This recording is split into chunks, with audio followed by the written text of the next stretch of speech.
we're going to move on to another topic, still very similar, still in this startup versus the world theme. We're going to talk about building global infrastructure. How do you build something that's global from day one, and what does that mean, less from a design standpoint and a product standpoint, but more from a tech standpoint. So my next two competitors in this amazing hexagonal ring is the CEOs of OVH and Sigfox. So give a round of applause to Laurent and Ludovic.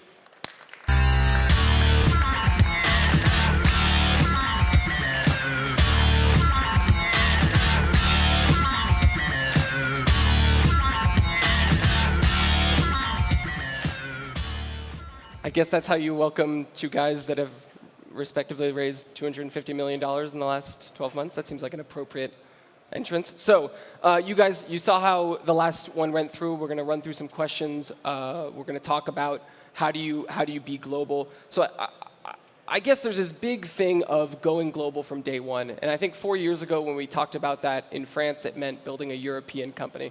And I think that's changed. And so what does going global from day one mean to you guys, both from a CEO role and obviously as a CEO of a tech company from a technical role? Okay, so I think the first step is to think about your business model. What do you want to sell? How you want to operate? It's not a technology issue first. It's how you will operate, how you will compete, what is your market, and if you need assets, we will provide assets. So it's not just a question of application and software. It's first a business model issue. On my side, the idea to be global is not something you do because you like it. Maybe you want to be global because you want to travel, to have this global experience. But at the end of the day, today when you start with a good idea, you have to think that someone has the same idea at the same moment. So it's more a question of execution, going very fast. So when you start with that competition in mind, you need to build your company in that vision. So start envisioning the different fundraising you will need, because you are still in the technology area. So we need to finance the company through fundraising. So starting from day one with nothing, trying to raise hundreds of millions that we have done this year, you have to plan that. You have to think about the different milestones you have to reach to be able to convince investors to get this fund to develop your company. So this is something we need to have in mind from day one. So it's not very easy to do, but maybe at OVH it's something... It's not easy, but something which is absolutely critical is the time. Because if you don't go fast, others will go faster. And in your market, nothing is protected. You can have an IP, but it's not protected for long. If you don't go faster than the competition, others from other countries will come in France or in Europe and will win your market share. So it's a question of timing. We need to do it and to do it right and fast. And both of you are arguably in high competition markets, right? Cloud storage, there are a number of people in that space, and also in the IoT telecom space, there is both new and old players coming in. And I think a lot of people would love to say, you know what, I need a lot of money to do my idea, so I'm going to go get a lot of money. But I imagine it's a little more work than that when it goes to starting out from nothing, or even starting out with something and going to that. So how do you arm yourselves with what are the tools you need to convince someone to say, we need $100 million to do this? Maybe I start Laurent, because I think Laurent is dealing in the space that already existing. There's a lot of competitors, big players in the space like Amazon. But on our side at Sigfox, we have created the space. Back in 2011, no one was thinking that we will need a network dedicated for IoT, for very small footprint.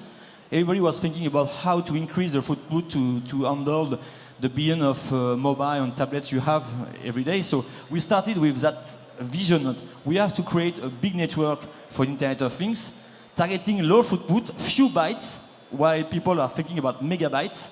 So we were on a way to raise money with that silly idea, completely at the opposite of the trends. So this was the first thing I have to address to be able to convince the first investor to join Sigfox in that story. So this is something we need to explain. And today the space is created. It's called LPWA. But back in 2011, it was a very big bet even for us, but for also the first investors. So just to complete, yes, capex is key because we need to get funding the projects, but the most critical resource is people, the managers. You need to have an entrepreneurial mindset in a company which is above the 1,000 staff. We have targeting €1 billion, and each day it's like a small enterprise somewhere in a new country, and you need to have an entrepreneurial spirit, and you need to reuse all of the assets and to leverage what the company has done so far. And competition is doing on a large scale, so you need to be very innovative, creative, but having the people is number one issue we have to face. And I think that, I mean, I think people are key, and I think thinking global from day one is key.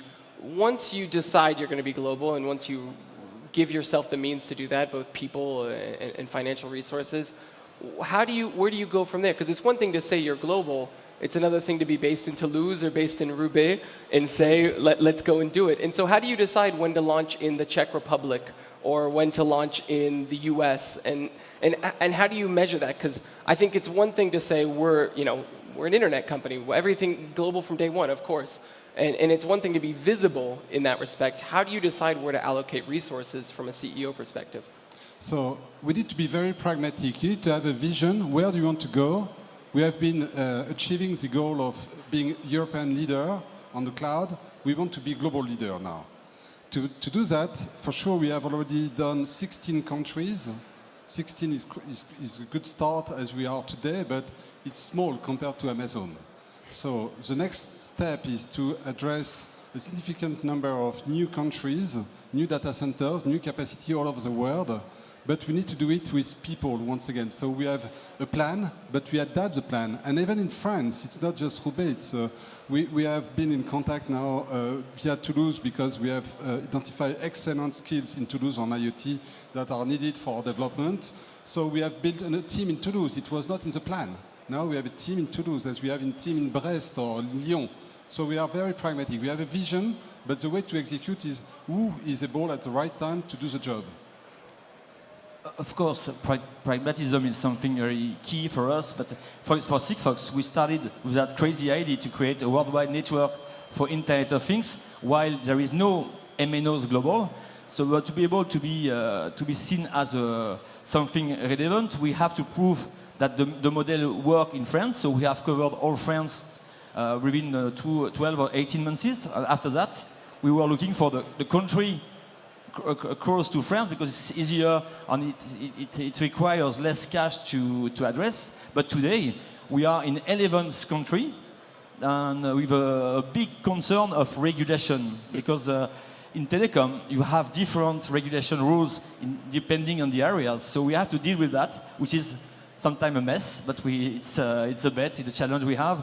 So this is more a question of hiring people in different countries, setting up subsidiaries in different states is not something very easy to do. So today at Sigfox, I wasn't planning that I will have to hire 4 lawyers, 4 people for recruitment and so on. So we are putting one step ahead day after day, but we can't plan everything. But what I have in mind from day one is I want to be global. I want to create a big story, not only doing a good network, a fine network in France, because I know that I will have sometime another company that will go ahead than Sigfox, and I will lose the party. So for me, the winner take it all, and we have to be the winner. And to have to be the winner, we need to be global. This was the strategy for Sigfox. One additional point, everything in terms of operations is key. We spoke about people, we should add also the DNA of the company. Because if you want to be global, it's not an holding company. It's not to become everywhere, but with different agenda. And to keep the DNA when you have different culture, different location, different history, it's a big challenge because if you have a very good person in Australia or in Singapore, how you will be ensured that it will develop the image and the agenda that you want to do as a global company. This is a big challenge. And how do you do it? We do it by mixing people coming from France with local people. So we are bringing the part of the culture and we have an incubation phase. So we never start a country without having a connection point to the culture with people who have been in the company for a while. And that's how you make sure that wherever you go, you bring this inherent OVH DNA. We need a bridge. We need a bridge. You don't target to change the culture of the people, but you need a bridge. You need to agree on a hub of communication, a hub of what are the value of the company, where do you want to go, how you want to execute. And if you are disconnected, it's the beginning of the end. So you need to be sure that this connection point is done via a person who is coming from the France part of the company and developing on the different countries.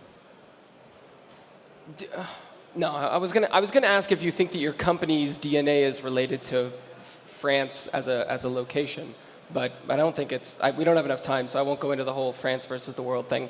We'll stick with startup versus the world. In the last talk, really quickly, we were talking about product development, and they said that it's less about adding new features and more about removing barriers. And so I'm curious to know, do you guys see your job as a CEO when thinking globally, do you see it more as adding things onto the company or removing barriers that enable you to be in different markets? My concern is not to adding features because we are doing something very simple. We are delivering connectivity for the object. So the idea for me is to push away the barriers because I mentioned the problem of regulation. I heard many times that Sigfox will not be able to run in the FCC zone in the US or Canada, or we have to prove it's possible. So we have to tune a little bit the protocol to be compliant with the FCC rule. But what's for us a key aspect because to be global without being in the US should be a big issue for us. So I'm more thinking about how to be able to become a standard, de facto standard, on being something which has a very high speed in terms of rollout on the way also to get a very strong ecosystem because we are the chicken and egg. There is no object and we are not able to convince partners to do the network rollout. So my main concern today is how I can convince object manufacturers around the world to join the network and how I can roll out the network as fast as possible globally. This is for me the main focus. Each country or each case, each client can bring new ideas for product development, and we need to be connected. We need to have the channel of communication going on two ways. It's not a central decision, a central agenda. It does not work. We have been, for example, in Canada since 4 years now, and we have learned a lot coming from the North America market about what is more important in terms of time to market, in terms of performance and quality. And the cost element was important, but not as important as the level of security, quality, and others. So we have extended the features to be sure that we have additional capabilities to address the needs of the client, and it has been useful for the European market. So we leverage ideas from one side to the other, and there is no one starting point for all of the process. We need to take care that we are not building a dinosaur type of which is a crazy model. Unfortunately, some companies are still there, but if you want to have a development and growing in a way which makes sense and leverage all of the part of the global presence, you need to have this two-way of communication. Awesome. Well, unfortunately, guys, time moves fast. Thank you guys for taking the time to chat with us. I know both of you are very busy. Let's give them a huge round of applause. Thank you. Merci.